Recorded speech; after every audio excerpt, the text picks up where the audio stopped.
gracias por la invitación. Ya he disfrutado preparándola y creo que voy a disfrutarla haciéndola y compartiéndola con todos vosotros. Para empezar, me gustaría que nos situáramos. Me gustaría que cerráramos de alguna forma todo lo que está fuera de nuestra cabeza, fuera de este momento, y para hacerlo os invito a seguir el siguiente vídeo.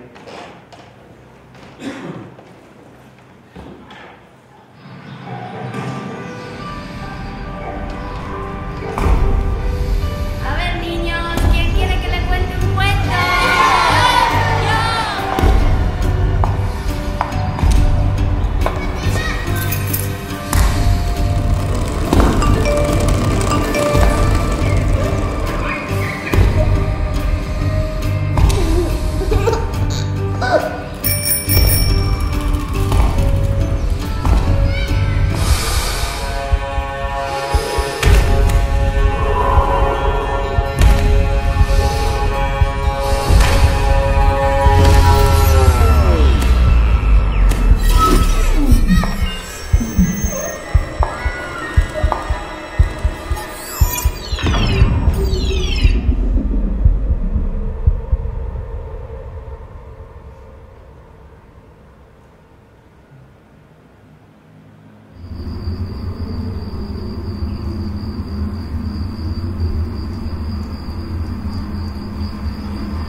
El vídeo, como habéis podido ver, es una invitación a entrar al octavo informe Cuesta. Una invitación a descubrir la realidad que es. Frente a la realidad que vemos, existe una realidad que en ocasiones nos queda alejada, que no somos capaces de visibilizar. El informe es una llamada a descubrir la realidad, a quitarnos las gafas, a quitarnos esas gafas que nos impiden ver lo que le pasa a la gente que vive en otro barrio, que nos impide ver lo que le pasa a la gente que tiene otro trabajo, otro entorno, otros amigos, que ha tenido otra educación, que viene de otro origen distinto. Es una llamada...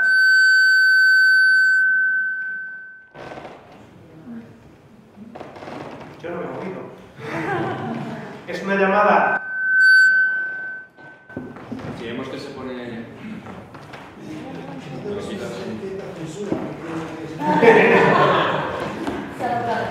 Voy a bajar un momentito el máster, ¿vale? ¿Si me oye mejor? Sí, ¿no? No sé si lo he bajado demasiado. Vale, os decía, es una llamada individual a quitarnos las gafas, a descubrir la realidad que es, a tomar conciencia de lo que está pasando más allá de nuestra realidad concreta, pero también es una llamada social. Una llamada a que como sociedad revisemos por dónde estamos caminando. Si estamos caminando por calles asfaltadas, donde todo el mundo sonríe, o estamos caminando por un descampado y acercándonos a un precipicio al cual podemos caer. Además de esa llamada a descubrir la realidad de una manera individual y social, hay una llamada a responsabilizarnos de esa realidad. Es decir, no simplemente a darnos por enterado de lo que está pasando, sino a transformarnos personal y socialmente para cambiar la realidad que tenemos encima. Igual algún móvil o algo está haciendo distracción, no sé. Es extraño.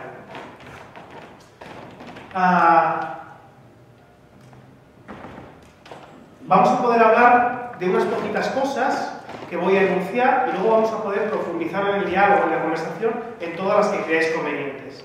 La primera de la que quiero hablaros es de que el informe FOESA es un informe sobre la realidad de la exclusión social. Esto significa que no nos vamos a quedar en el elemento de la pobreza al que podréis estar asociando la realidad de Cáritas o de la Fundación FOESA. Porque desde Cáritas, mejor que nadie, sabemos que la pobreza, en singular, explica una parte muy pequeña de las condiciones de vida de la población. Es importante las condiciones económicas, pero hay muchos otros elementos no relacionados estrictamente con lo económico que nos hablan de las condiciones de vida de la población. La imagen de la izquierda la relacionamos rápidamente con pobreza y con exclusión social. Las personas sin hogar son quizás el mayor exponente. Sin embargo, la imagen de la derecha es la imagen de una mujer que cobra 620 euros de pensión de viudedad. Tiene la casa en propiedad, con lo cual llega a final de mes, no es que le sobre, pero llega bien. No está bajo el umbral de la pobreza. Es una mujer cuyo problema o preocupación no es lo económico. Sin embargo, es una mujer que ha ido perdiendo sus redes sociales, que ha ido perdiendo su familia, porque han fallecido, sus amigos, incluso sus vecinos. Es una mujer que fue al colegio poquitos años y que cuando hay que hacer cualquier cosa de papeleos o de ordenador, no sabe hacer nada. Es una mujer que cuando llega el invierno y tiene ciática, hay días que no se puede vestir, porque no tiene nadie que le vista. Es una mujer que cuando coge un resfriado o una gripe, como la cogeremos, la hemos cogido de algunos de nosotros, no tiene a nadie que le caliente un cambio. Esta mujer tiene unas condiciones de vida que la sitúan en una posición de exclusión social, aunque no tenga una situación económicamente difícil. Esta es la primera distinción que hace la óptica de la Fundación FOESA y la óptica del informe FOESA. Analizar las condiciones de vida en términos de exclusión social.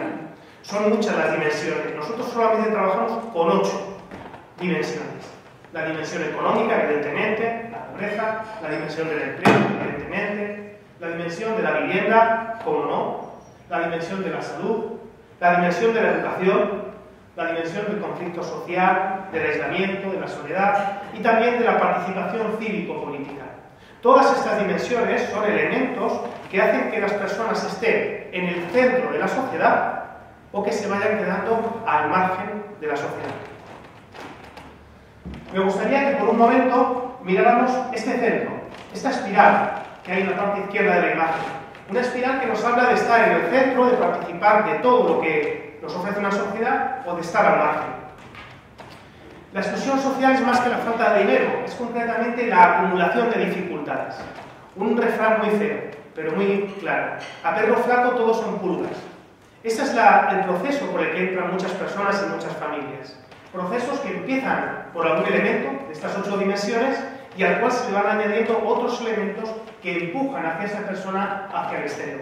Es la acumulación de dificultades y por tanto conlleva un alejamiento del espacio central de la sociedad.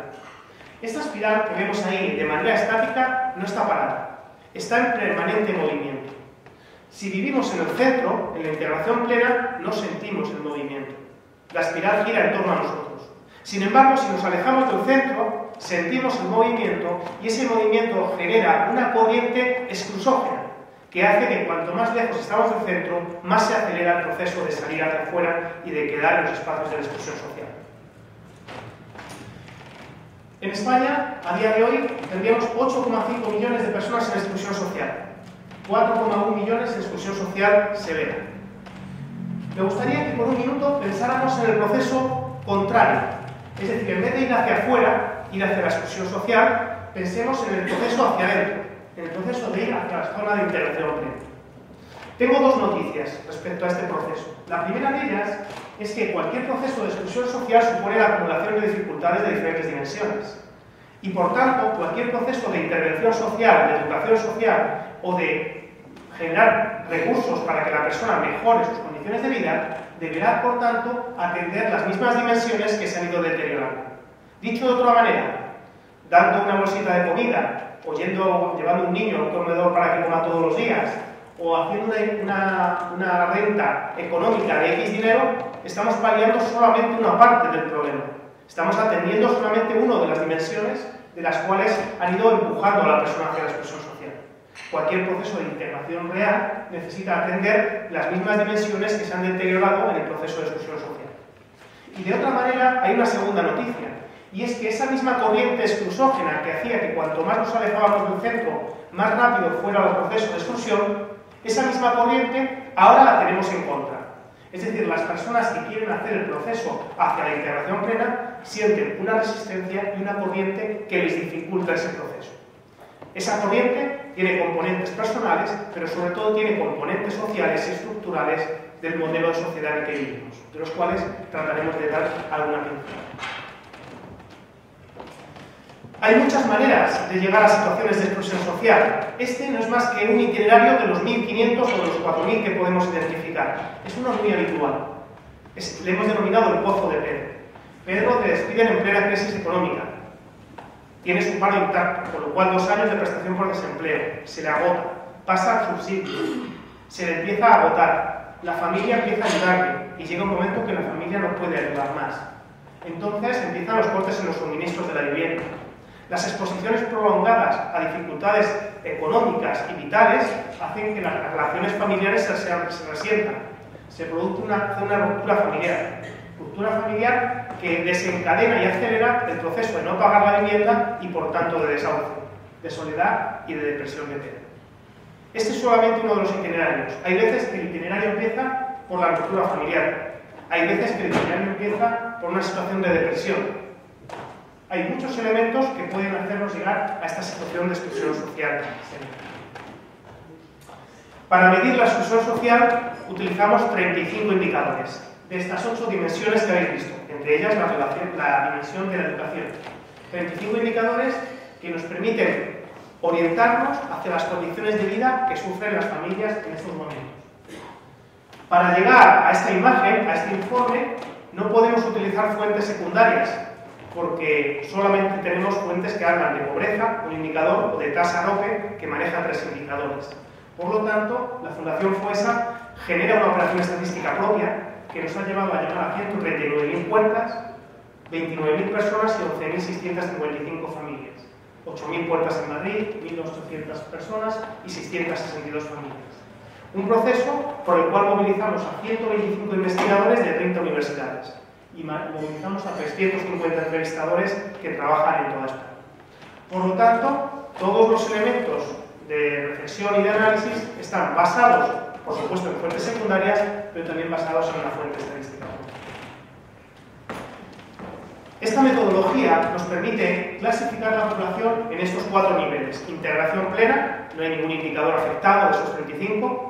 Integración precaria, hay indicadores afectados, incluso 5 o 6, pero no hay una situación de exclusión social. Una situación de exclusión moderada o exclusión severa, dependiendo de cuántos indicadores se acumulan y de la gravedad que tienen esos indicadores, dependiendo de las situaciones de cada persona o familia.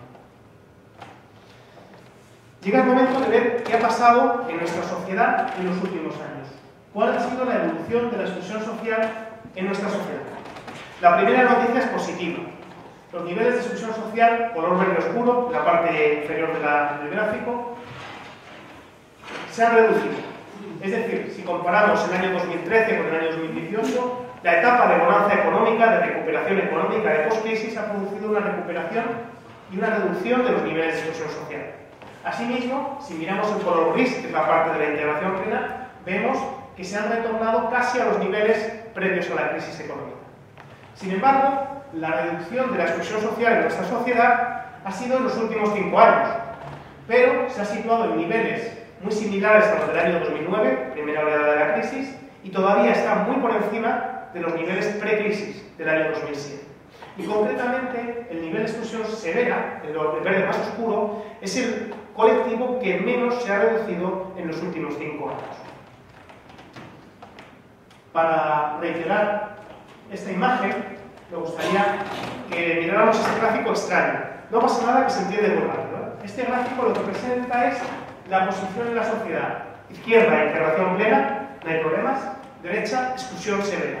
Cuanto más a la derecha está, más problemas acumulan las personas y las familias. Y quiero que os fijéis en que todos los niveles de exclusión social se han reducido, a excepción del último.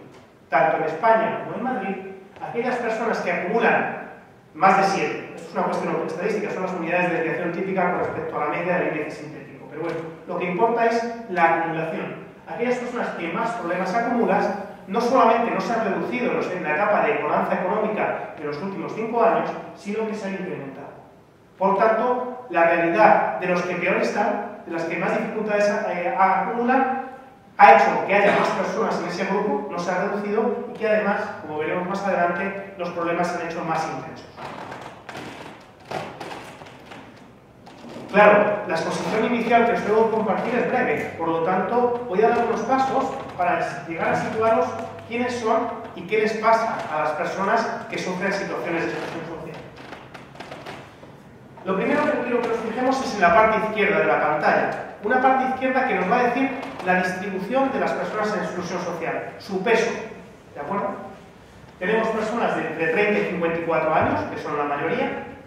La mitad de las personas en exclusión social, alguien en la familia trabaja. El 76% son españoles y el 71% tienen educación secundaria obligatoria o bachillerato. Sin embargo, esta distribución, este peso, tenemos que compararlo con lo que denominamos la incidencia, que no viene a ser otra cosa que el riesgo. ¿De acuerdo? Es verdad que la mayoría de las personas en exclusión social tienen entre 30 y 54, pero el riesgo se multiplica por 1,5 entre las personas entre 45 y 54 años. La mitad de las personas trabajan, sí, pero es verdad que el riesgo se multiplica por 5 entre las personas desempleadas. ¿Son españoles la mayoría? Sí, pero si son de fuera de la Unión Europea, el riesgo se multiplica por 2,5. Y en la cuestión educativa, aquellas personas que tienen estudios incompletos, ya sean analfabetos o simplemente que no han llegado a completar ninguna etapa educativa, se multiplica por 1,5. En el nivel general del hogar, vemos que la mayoría de las familias son no monoparentales, ¿vale? Es decir, no hay una mayoría de hogares monoparentales en exclusión. Sin embargo, el riesgo se multiplica por 1,5 cuando el hogar es monoparental. Hogares de 2 a 4 personas en su mayoría, pero el riesgo de exclusión social se multiplica por 2,5 en las familias numerosas. La mayor parte de las personas viven en ciudades de más de 100.000 habitantes. Sin embargo, el riesgo se multiplica por 1,5 entre las personas que viven en pueblos de menos de 5.000 habitantes. Y por último, la exclusión social es transversal a todos los espacios geográficos. Hay personas en exclusión social en el barrio de Vallecas, en el barrio de Salamanca, en cualquier barrio. Sin embargo, el riesgo se multiplica por 3 para aquellas personas que habitan en barrios degradados. Claro, yo tenía que buscar la conexión rápida con el tema que a vosotros más os interesa. Por tanto, lo que hago es forzar y irme al espacio educativo. Este espacio educativo viene de mi hija. Mi hija Luna va a un cole público en el barrio del Ensanche de Vallecas. Y en su cole están organizados en cuarto de primaria en mesas de 4. Y en las mesas de 4, en cada grupo de mesas de 4, hay un niño o una niña a la que le cuesta un poquito más aprender. El colegio de mi hija, podríamos decir que muchos de los niños y de las niñas que acuden, pues o son de origen inmigrante o son de etnia gitana. En el grupo de mesas de mi hija está ella y está un compañero, bueno, pues que no tiene las mismas motivaciones para el cole, no tiene las mismas proyecciones de futuro, no ha tenido las mismas oportunidades hasta el momento, y un día le decía a mi hija: Luna, yo dudo de que esto de venir al cole me sirva para algo. Entonces mi hija salía indignada de clase. Papá, mira lo que me ha dicho mi amiguito. Y aquello me hacía plantear la reflexión, ¿no? Entonces, ¿la educación es o no es un factor de inclusión social? ¿Es o no es un factor de prevención de las situaciones de exclusión social?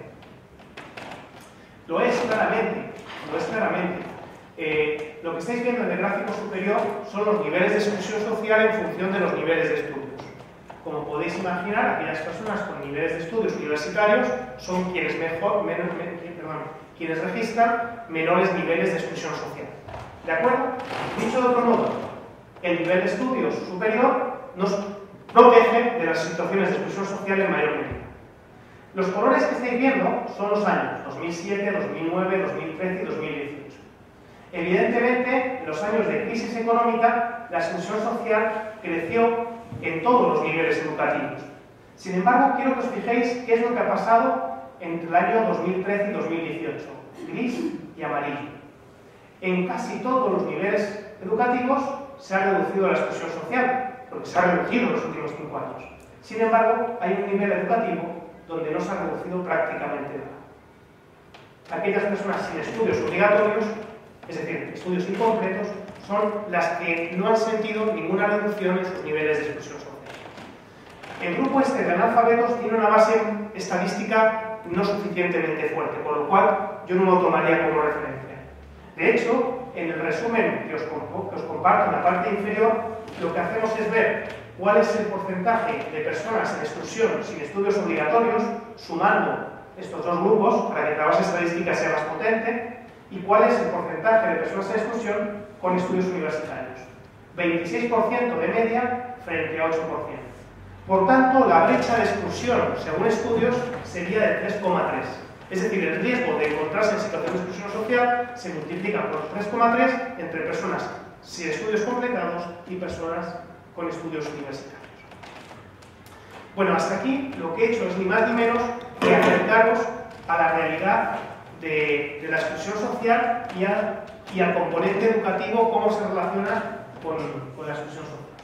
Ahora necesito dar un paso más, el último, ¿vale? Y a partir de aquí abrimos el debate. Y es ver de qué manera las personas que están en exclusión social tienen más o menos oportunidades de salir de esa situación. Hemos dibujado un edificio de 5 plantas, con la planta primera denominada sociedad estancada. Las personas en exclusión social habitan esta primera planta. Y estas personas, el comentario que las identificaría es: mis hijos seguirán viviendo en la planta primera. Esto significa que ellos se ven a sí mismos como personas que les cuesta mucho salir de esa situación de exclusión social. De hecho, llegamos a hablar de que el ascensor social se ha averiado, ¿vale? Tenéis ahí el ascensor roto y que no se ven las escaleras para subir a la siguiente planta. ¿Por qué os llego a este punto? Porque si la educación es algo transversal a toda la exclusión social, cuando hablamos de superar las situaciones de exclusión y de pobreza, la educación adquiere un valor especialmente importante. ¿Para qué? Adquiere un valor especialmente importante en lo que denominamos la transmisión intergeneracional de la pobreza o de la exclusión social, que no es ni más ni menos que cuando un niño se ha criado en riesgo de pobreza, en situación de pobreza, de dificultades económicas, tiene dos riesgos importantes. Se duplica la probabilidad de no terminar estudios obligatorios, ¿vale? Y se duplica la probabilidad de encontrarse en pobreza o exclusión social cuando sea mayor. Y aquí llega el momento en el cual yo me pongo provocativo para que luego podamos discutir, porque se trata también de dialogar y de discutir. Y es que el sistema educativo no está generando iguales oportunidades. De hecho, el sistema educativo está, de alguna forma, reproduciendo la estructura y el orden social que existe previamente. ¿Vale? Como provocación va bien. ¿Y por qué digo esto? Pues digo esto porque tenemos evidencia empírica en 3 años, 2005, 2011 y 2018, que sustenta lo que estamos diciendo. Por ejemplo, hablamos de la transmisión del logro educativo y hemos estudiado muy de cerca cuál es el nivel educativo de padres y madres y cuál es el nivel educativo de los hijos de estos padres y estas madres y cómo se encuentran relacionados. La probabilidad de obtener estudios universitarios, según el nivel de estudio de los progenitores, en este caso de la madre, porque es un poquito más grande que el padre, pero prácticamente igual, es el siguiente. El 75% de las personas cuya madre tiene estudios superiores alcanza la educación superior. Sin embargo, solo el 13% de las personas cuya madre no sabía ni leer ni escribir alcanza los estudios universitarios superiores. La tendencia está claramente marcada. Y para terminar esta imagen, compartiros que aquellas personas que se han criado con problemas financieros en el hogar familiar, cuando tenían entre 10 y 12 años, duplican su riesgo de encontrarse en situaciones de pobreza o exclusión social cuando son adultos. Y que este riesgo, que es de dos veces en 2005, es de 2,1 en 2011 y es de 2,2 en 2018. Es decir, no solamente no hemos ido reduciendo esa transmisión del logro educativo y esa transmisión de las dificultades económicas, sino que se han consolidado en nuestros sistemas educativos. 3 imágenes: precrisis, crisis y postcrisis. El origen pobre multiplica la probabilidad de no alcanzar la ESO. La multiplica por 1,5 en la situación precrisis, año 2005. La multiplica por 1,8 en situación precrisis, año 2011. Y la multiplica por 1,9 en la situación postcrisis del año 2018. Como podéis ver, la asociación entre dificultades económicas y logro educativo se encuentra consolidada, estudiada en 3 etapas diferentes y establece una relación creciente en los últimos años. Y por último ya, por daros otros datos también que nos hablan de esta realidad de transmisión de dificultades, el origen pobre multiplica el riesgo de ser pobre por 2, por 2,1 y por 2,2. Creo que me ha ajustado relativamente bien, ¿no?, al tiempo. He puesto muchas imágenes que luego podemos ir completando y que podemos ir profundizando, pero yo no quería extenderme más y ahora que fuera el momento de dialogar y de conversar.